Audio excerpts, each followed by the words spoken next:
மூச்சு திணறல், மூச்சு இழைப்பு, குரட்டையால் அவதியா? நுரையீரலை ஆரோக்கியமானதாக்கி எளிதாக சுவாசித்திடுங்கள். தங்கம் 24x7 ஆஸ்துமா சிகிச்சை நாமக்கல் மற்றும் கான்பூர்.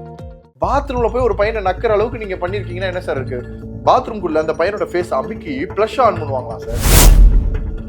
அவன் கையை வச்சு கத்தியை வச்சு அவன் கையில விளையாட வச்சிருக்காங்க. மினிஸ்டர்ஸ் லெவல்ல கம்ப்ளைண்ட், சிஎம் லெவல் வரைக்கும் கம்ப்ளைண்ட் கொடுத்து ஆக்ஷன். அங்க இருக்கக்கூடிய நல்ல நண்பர்கள் தான் சேர்த்து ஒரு சமூக வலைத்தளங்களை ஜஸ்டிஸ் ஃபார் மெகிர்னு சொல்லி கிரியேட் பண்ணியிருக்காங்க. அது முடக்கப்பட்டு இதை விட மிகப்பெரிய கொடூரமான ஒரு விஷயம் நடந்தது.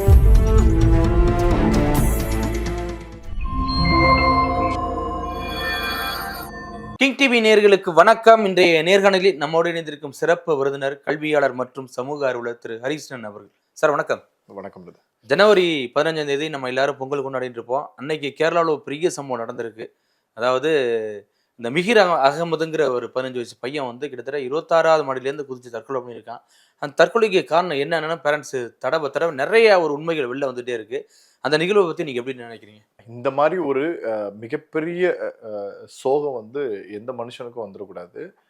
அவங்க அம்மாலாம் ஒரு சாதா மனுஷனா, நான் ஒரு இதுக்காக பேசக்கூடிய ஒரு மனுஷனா அல்லது ஒரு பொது மக்களாவே அந்த பையனுக்கு நடந்ததை கேட்கும்போது அப்படி இருக்கு எனக்கு. அவங்க அம்மாவா அப்பாவா அதை பார்க்கும்போது எப்படி இருந்திருக்கும்ன்றது யோசிக்கவே முடியல சார். அந்த பையனோட டார்ச்சர் பண்ணியிருக்காங்களாம் அந்த ஸ்டூடெண்ட்ஸ். இது அவங்க அம்மா சொல்ற ஸ்டேட்மெண்ட் தான். இப்போ நம்ம பேச போறது எல்லாமே அவங்க அம்மா சைட்ல இருந்து சொல்லியிருக்கக்கூடிய ஒரு கம்ப்ளைண்ட் தான். ரெஸ்ட் ரூம்ல, நம்ம டாய்லெட் யூஸ் பண்ற ரெஸ்ட் ரூம்ல பாத்ரூம்ல அந்த பையனோட தலையை அமுக்கி நாக்கால அந்த டாய்லெட் இருக்க இடத்த நக்க சொல்லியிருக்காங்க. அப்பா, இதுவே இப்படின்னா இது மாதிரி பல விஷயங்கள் அந்த பையனுக்கு நடந்திருக்கு. எதுக்காண்டி இது மாதிரி பண்ணணும்? ஆக்சுவலி வந்து அப்பா அம்மா பையன்லாம் கொஞ்சம் நல்ல செட்டில்டு ஃபேமிலி தான், பெரிய இதெல்லாம் கிடையாது. இதோட முழுக்க சொல்லக்கூடிய ரீசன் வந்து அவர்களோட நிறத்தை அடிப்படையாக பேசுறாங்க அப்படின்றதான் சொல்லப்படுது. இது ஆமா, யூஸ்வலா இதுக்கு முன்னாடி நம்ம அமெரிக்கால இது ஒரு பெரிய பிரச்சனையாவே பிரளயமாவே வெடிச்சது. இது அமெரிக்கால நடந்தது இல்லை, நம்மளுடைய இந்திய நாட்டுல தமிழ்நாட்டிற்கு பக்கத்துல இருக்கக்கூடிய கேரளால கொச்சின்ல நடந்திருக்கு.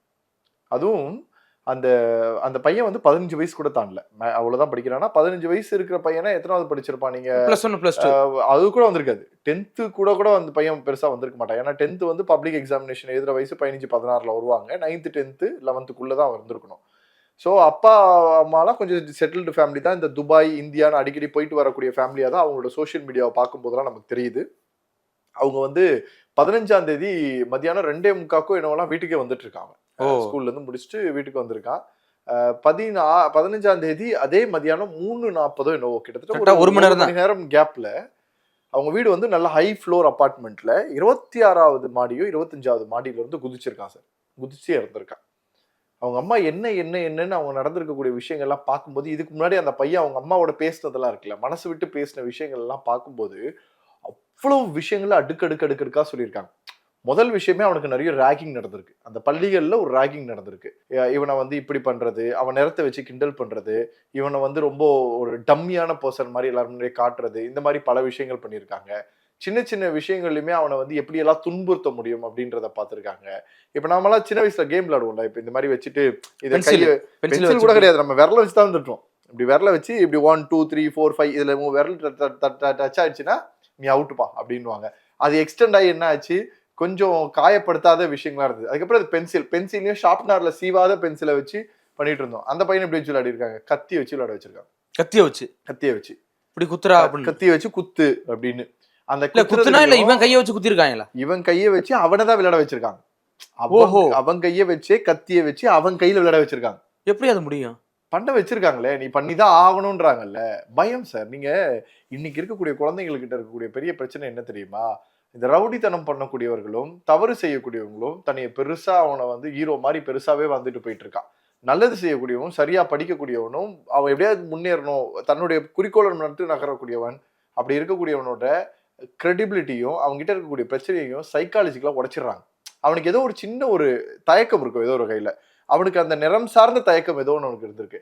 அதை ஒரு பேஸா வச்சு அவனை வந்து ஒரு ஸ்டெபிலிட்டி இல்லாத மனிதனாக அவனை உடைச்சு இவங்க சொல்றதெல்லாம் கேட்க வைக்கிறாங்க. அப்படி கேட்கும்போது அவன் சொல்லக்கூடிய அந்த வார்த்தைகளை வந்து அந்த பையனால காது கொடுத்து கேட்க முடியல. அப்ப அந்த வார்த்தைகள் வராம இருக்குன்னா நான் என்ன வேணா செய்யறேன், நீ என்ன அப்படி சொல்லாம இரு, நான் என்ன வேணா செய்யறேன் அப்படின்ற அளவுக்கு அவனை வந்து கொண்டு கலர் போய் வச்சு கிண்டல் பண்ணாதான் நீ இது சுடலாம் நான் அந்த கேட்கறேன். மாதிரி விளையாடினதுலயே அவன் கையில நிறைய கத்தி காயங்கள் இருக்கான். அவன் கையில கத்தி காயங்கள் இருந்திருக்கு. அப்பத்துல இருந்தே அவங்க அம்மா இதை பத்திலாம் கேட்கலாம்னா இல்ல கேட்காதீங்க, ஸ்கூலுக்கு வர வேண்டாம், இதை பத்தி பேச வேண்டாம் அப்படின்னு பல விஷயங்களை அவன் தொடர்ந்து பேசிடுவான். கிட்டத்தட்ட 15 நாள் கழிச்சு இன்னைக்கு தான் பேசப்படுது. அவங்க சமூக வலைத்தளங்கள்ல போட்டு அவங்க பேரண்ட்ஸ் வந்து போலீஸ் ஸ்டேஷன்ல கம்ப்ளைண்ட் கொடுத்து, போலீஸோட ஹையர் அதிகாரியா இருக்கக்கூடிய டிஜிபி கிட்ட கம்ப்ளைண்ட் கொடுத்து, மினிஸ்டர்ஸ் லெவல்ல கம்ப்ளைண்ட் கொடுத்து, சிஎம் லெவல் வரைக்கும் கம்ப்ளைண்ட் கொடுத்து ஆக்ஷன் எடுக்கலையா. அந்த ஸ்டூடெண்ட்ஸ்லயே ஒருத்தவங்க இறந்துட்டாங்கன்னா ரொம்ப ஹை ப்ரொஃபஷனல் ஸ்கூல்ல தான் இருக்காங்க. படிச்சிருக்காங்க. ஒண்ணும் இல்ல, இப்ப நீங்க ஒரு ஸ்கூல்ல என் ஃப்ரெண்டு நம்மளோட எதிரி இறந்து போயிட்டான் சார். என்னோட எதிரி இறந்து போயிட்டான். ஸ்கூலா இருக்கட்டும், வேலையாக இருக்கட்டும், எங்க வேணா இருக்கட்டும், 2 நிமிஷம் ஐயோ அவ இறந்து போறதுக்கு நானும் ஒரு வகையில காரணம் ஆயிட்டேனேன்னு மனசு வலிக்கும். இந்த பையன் இறந்து போனதுக்கு அதை கூட ஒரு காமெடி மீம்ஸா மாத்தி ட்ரெண்ட் பண்ணிருக்கானுங்க சார் அந்த பசங்க, சக மாணவர்கள். அவனுக்கு ஏதோ பட்ட பேர் வச்சு ஏதோ ஒரு விஷயத்த சொல்லி பண்ணிருக்காங்க. இது எப்பேற்பட்ட மனநிலைமையில மனிதர்களை உருவாக்குறாங்கன்னு பாருங்க. நாங்க இதற்காக தான் தொடர்ந்து எங்களோட ஆர்கனைசேஷன் மூலமா சமூக உணர்வு கொண்ட மனிதர்களை உருவாக்குவதுன்னு ஒரு ப்ராஜெக்டே ரன் பண்ணிட்டு இருக்கோம். ஒவ்வொரு மனுஷனும் சோசியல் ரெஸ்பான்சிபிள் கொண்ட ஹியூமனாவே இருக்கிறது இல்லை. சாப்பாடோட அருமை தெரியாது, ஏன்னா எனி டைம் என்ன கேட்டாலும் வாங்கி தரதுக்கு பேரண்ட்ஸ் இருக்காங்க. ட்ரெஸ்ஸோட அருமை தெரியாது, ஏன்னா உனக்கு ஒரு டைம் கூட கிழிஞ்ச ட்ரெஸ் நீ போட்டிருக்க மாட்டேன். உன்னோட ஷூ, நடக்கிறதுக்கு ஷூ, போறதுக்கு காரு, வெஹிக்கிள், லக்ஸரியஸ்ட் லைஃப்னு எல்லாத்தையும் இன்னைக்கு இருக்க பேரண்ட்ஸ் குழந்தைங்களுக்கு கொடுத்ததுனால மற்றவனோட வலியும் வேதனையும் என்னன்னே தெரியாது. இன்னைக்கும் 70% மக்கள் ஒருவேளை உணவை ஸ்கிப் பண்ணிட்டு தான் வாழ்ந்துகிட்டு இருக்காங்கன்னு சொல்றாங்க. அதுக்காக தான் இன்னைக்கு கவர்மெண்ட்ல நிறைய ஸ்கீம்ஸ் வந்து இந்த ஃபுட் ஸ்கீம்ஸ் எல்லாம் காலையில பிரேக்ஃபாஸ்ட், லஞ்சுன்னு எல்லாமே இருந்துட்டு இருக்குது. அப்படி இருக்கிறதுனால இந்த பசங்களுக்கு இதெல்லாம் தெரியாம வளர்க்கறதுனால ஒருத்தனோட உசுரை இன்னைக்கு பறிச்சிருக்கு. அங்க இருக்கக்கூடிய நல்ல நண்பர்கள்லாம் சேர்ந்து ஒரு சமூக வலைத்தளங்களை ஜஸ்டிஸ் ஃபார் மிகிர்னு சொல்லி கிரியேட் பண்ணிருக்காங்க. அது முடக்கப்பட்டிருக்கு. ஓஹோ, அந்த சமூக வலைதள பக்கங்கள் முடக்கப்பட்டிருக்கு. அந்த படியில படிக்கிற பசங்க வந்து பெரிய செல்வாக்கு மிக்க பசங்களா தான் இருக்கலாம். அதனால அந்த ரேகிங் பண்ற விஷயமே வெளில தெரியாம வந்திருக்கு. அதையும் தாண்டி பள்ளி, இன்னைக்கு நம்ம விழுப்புரம் ஸ்கூல்ல பேசுறோம்ல, அதே மாதிரிதான் ஒரு இடத்துல தன் பள்ளியில் நடக்கக்கூடிய, இப்ப விழுப்புரம் ஸ்கூல்ல அந்த பொண்ணு இறந்ததற்கு மொத்த ஸ்கூல் காரணமா இருக்க முடியாது. ஏதோ ஒரு ஆசிரியரோ யாரோ ஒருத்தர் பண்ண தப்பு, அந்த குழந்தை என்ன பண்ணாங்களோ அதனால ஏற்பட்ட விஷயத்த மறைக்க நினைத்ததுனால அந்த பள்ளியின் பெயர் பெருசாக பார்க்கப்பட்டுச்சு. கண்டிப்பா இங்கேயும் அதேதான். அந்த ஸ்கூல்ல படிக்கக்கூடிய சக மாணவர்கள் தவறு பண்ணியிருந்தாலும் தவறு பண்ணியிருக்காங்கன்றத வெளிச்சம் போடாமலையோ அல்லது அவர்களுக்கு தண்டனை கொடுக்காமலையோ அல்லது அதை கடந்து செல்வதனால இன்னைக்கு அந்த பள்ளியும் வந்து அதற்கான ஒரு முக்கியமான அக்யூஸ்டா தான் நம்ம சேர்க்க வேண்டியதாக இருக்கு. சார், உங்க கிளாஸ்ல உங்க கூட படிக்கிற பையனுக்கு ஒரு டார்ச்சர் நடக்குதுன்றத கூட தெரியாது. பாத்ரூம்ல போய் ஒரு பையனை நக்கிற அளவுக்கு நீங்க பண்ணிருக்கீங்கன்னா என்ன சார் இருக்கு? பாத்ரூம்குள்ள அந்த பையனோட ஃபேஸ் அமுக்கி பிளஷ் ஆன் பண்ணுவாங்களா சார்? வெஸ்டர்ன் டாய்லெட்ல நீங்க வந்து தண்ணி எல்லா பக்கமும் பீச்சிட்டு அடிக்கும்ல, அவனோட ஃபேஸ உள்ள ஒரு 5 ல இருந்து 7 லிட்டர் தண்ணி அப்படி வரும். அந்த அத வந்து அவன் ஃபேஸ், ஒரு மையனோட மனநிலைமை எப்படி சார் இருக்கும்? இதை பாக்குறவங்களோட பசங்களோட வீட்டுல இருக்கவங்களுக்கு யாருக்கா இந்த மாதிரி நடந்தா நம்ம கேட்டு கம்மின்னு இருப்போமா? எப்பேற்பட்ட ஒரு விஷயத்த சார் எல்லாரும் அனுபவிச்சிருக்கோம். நீங்க உட்பட, நான் அனுப்ப ஸ்கூல் வயசுல எல்லாருமே அனுபவிச்சிருப்போம். ஆனால் ஒரு பிள்ளையோட மனநிலைமை எப்படி இருக்கும்ன்றது யோசிச்சு பாருங்க. நான் இப்ப 15 வருஷத்துக்கு முன்னாடி எனக்கு நடந்த அனுபவத்தை யோசிச்சு பார்த்தா எனக்கு பயப்பா நடுங்கும். கண்டிப்பா நடுங்கும். ஏன்னா என் உலகம் பெருசா இருக்காது. என் உலகம் என்னவா இருக்கும்னா, வீட்டுக்கு வரோம், சாப்பிட்றோம், ஸ்கூலுக்கு போறோம், படிக்கிறோம், வரோம் அப்படின்றதான் இருக்கும். என்னோட உலகத்துல இருக்கக்கூடிய ஒரு சந்தோஷம் என்னன்னா, தனித்திறமை இல்லாதவர்கள், தனித்திறமை இருக்கக்கூடியவங்க மேடை ஏறி 4 பேர் கை தட்டுவான், சந்தோஷமா பெருசா அங்கீகாரம் இருப்பான். இந்த தனித்திறமை இல்லாதவ வெறும் படிப்பை மட்டும் போறது, ஸ்கூல்ல போறதுன்னு வரவன 20 பசங்க முன்னாடி நீங்க நெக்லெக்ட் பண்ணி அவனை அசிங்கப்படுத்தி பிளேம் பண்ணி அவனை வந்து ஒரு மாதிரி கூனி குறுகி உட்கார வைக்கும் போது வெளியிலேயும் வாழ்க்கையா அப்படின்னு ஒரு கேள்வி அவனுக்கு உருவாக்கும்ல. அவனால வெளியிலேயும் சொல்லியிருக்க முடியாதுல்ல, ஏன்னா சொன்னா திரும்ப கிண்டல் பண்ணுவாங்களோ, இல்ல பாக்கணுமே. அதாவது நீங்க வெளியில ஒரு விஷயத்த சொல்லும் போது இவங்க நம்ம என்ன பண்ணுவாங்க, இன்னும் அதிகமா ரூடா நடந்துப்பாங்களா? இப்ப இது நீங்க பசங்களோட மென்டாலிட்டில இருந்து பாக்காதீங்க.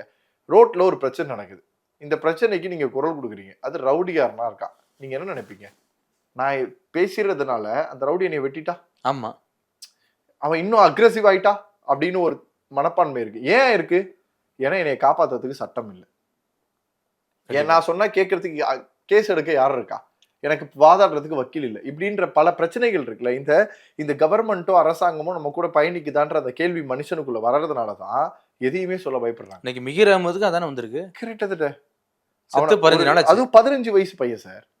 எவ்வளவு கனவுகள் சுமந்து அவன் எப்படியோ இருக்கணும். அவனுக்கு பெரிய சிபிஎஸ்இ ஸ்கூல்ல தான் படிக்க வச்சிருக்காங்க, சாதாரணமான ஸ்கூல்ல இல்ல. கொச்சின்லயே ரொம்ப டாப் கிளாஸ் ஸ்கூல்ல படிக்க வச்சிருக்காங்க.